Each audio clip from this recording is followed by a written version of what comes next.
हमारे व्यस्त जीवन में ईश्वर की आवाज़।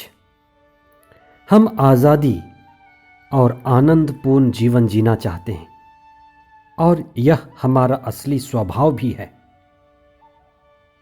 और जब तक हम आज़ाद नहीं हैं, आनंद में नहीं हैं, तब तक हम विचलित रहते हैं। और जब तक हम विचलित हैं, जब हम स्वयं को नहीं पाते, स्वयं का बोध नहीं है, स्वयं की चेतना नहीं जागी है, हम तब तक भटकते हैं जब हम अपने अंदर नहीं पहुंचते, स्वयं से नहीं मिलते। सच्चाई और अच्छाई को देखकर भी जब हम न देखने का स्वांग रचते हैं, तो हम ईश्वर को और सत्य के प्रति विद्रोह करते हैं। ईसा के समय लोगों ने ईश्वर के महान कार्यों को देखा। महान कार्यों को देखकर जिसमें पवित्र आत्मा की शक्ति और उपस्थिति झलकती थी, ईसा के विद्रोहियों ने उन्हें ठुकराया। ईसा को अपदूतग्रस्त और भूत प्रभावित कहा। यह आपके साथ भी हो सकता है। आपको 10 लोग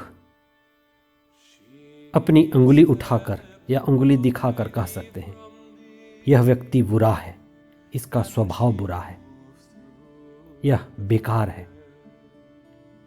हम ऐसी परिस्थितियों में क्या करें?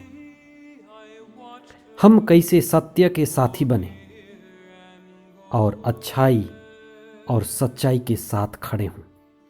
आज आप इस पर विशेष चिंतन करें। 40 का तीसरा सप्ताह 24 मार्च 2022 बृहस्पतिवार। पहला पाठ नबी यिर्मयाह का ग्रंथ अध्याय 7 पद संख्याएं 23 से 28 तक और संत लूकस का सुसमाचार अध्याय 11 पद संख्याएं 14 से 23 तक। अगर कोई व्यक्ति जेल भेज दिया जाता है तो अलग अलग लोग अलग अलग प्रतिक्रियाएं देते हैं, कुछ बुरा तो कुछ अच्छा। आज के पहले पाठ में नबी यिर्मयाह इस्राएली जनता को जेल में बंद लोगों की तरह देखते हैं।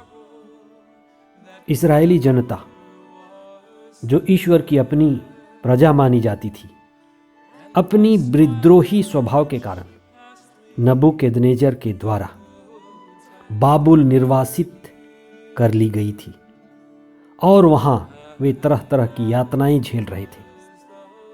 इस्राएल को ईश्वर की विशेष कृपा और वरदान प्राप्त थी। धर्म ग्रंथ में उन्हें चुनी हुई प्रजा माना जाता है। लेकिन यिर्मयाह नबी ने इस्राएल के लोगों को बाबुल में जो गुलामी की हालत में देखा, उससे उनके विद्रोही स्वभाव का परिणाम बताया। वे ऐसे लोग थे जैसे धनी बाप के बिगड़े हुए बच्चे। ईश्वर का विद्रोह करना वास्तव में व्यवस्था का विद्रोह है। ईश्वर से दूर जाना, सांसारिकता और बुराई को गले लगाना, पापपूर्ण जीवन जीना वास्तव में ईश्वर का विद्रोह करना है। जहां जहां ईश्वर की उपस्थिति और अधीनता है, वहां ईश्वर का आत्मा अच्छाई और सच्चाई के लिए कार्य करता है। लेकिन जहां ईश्वर की उपस्थिति नहीं है, वहीं बुराई पनपती है, बढ़ती है, जैसे अंधेरे कमरे में खरगोश बढ़ते हैं। बहुत बार हम बेहोशी की जिंदगी जीते हैं और बेहोशी की जिंदगी में खो जाते हैं। ये हमारा स्वभाव बन जाता है, जो आध्यात्मिक जीवन नहीं है। बेहोशी का जीवन आध्यात्मिक जीवन नहीं है। नशा कई तरह के होते हैं जो हमें बेहोश करते हैं। वासना भी नशा है, तृष्णा भी नशा है, अत्यधिक कामना भी नशा है, सांसारिकता भी नशा है। कई तरह के वासना, तृष्णा और कामना हमें बेहोशी में ढकेलते हैं और ये बेहोशी के लक्षण हैं। ईश्वर के नबी, सभी धर्म के धर्मात्मा और धर्मगुरु हमें बेहोशी में से जगाने के लिए आए, बेहोशी को त्यागने का मार्ग बताते हैं। वास्तव में धर्म बेहोशी से जागने का मार्ग है। आइए हम आध्यात्म की ओर कदम बढ़ाएं, जो हमारी चेतना को जगाए, और जो हमारी चेतना को जगा दे वही आध्यात्म है, वही धर्म है। और इसी के द्वारा हम आत्मा पूर्ण और ईश्वरीय जीवन के मार्ग में बढ़ते हैं। आध्यात्म में ईश्वर की दृष्टि और हमें ईश्वर की ही नज़र मिलती है। कितनी अच्छी बात होगी यदि हम इस सुंदर सृष्टि को सृष्टिकर्ता की नज़र से देख पाएं, ईश्वर के ही चश्मे से देख पाएं। मनुष्य संसार में रहते रहते स्वभावतः मन से भ्रमित रहता है। मन हमेशा नया और ज़्यादा खोजता है, इसी से वासना उत्पन्न होती है। मानव की बुद्धि जब आत्मा द्वारा संचालित है तब वह सकारात्मक है। इस पर आप चिंतन करें। मानव की बुद्धि जब आत्मा द्वारा संचालित है, ईश्वर की आत्मा द्वारा संचालित है, तब वह सकारात्मक है, अच्छाई की ओर झुकती है। लेकिन जब मनुष्य की बुद्धि आत्मा की विरोधी है, तब वह सभी चीज़ों को गलत देखती है, गलत सोचती है और गलत करती है। अगर आपका मन बिना आत्मा के कुछ बुरा करना चाहता है तो उससे बुरा करने के हजारों कारण मिल जाएंगे। लेकिन जब आपका मन आत्मा के साथ अच्छा करना चाहता है तो उससे भी अच्छा करने के हजारों कारण मिल जाएंगे।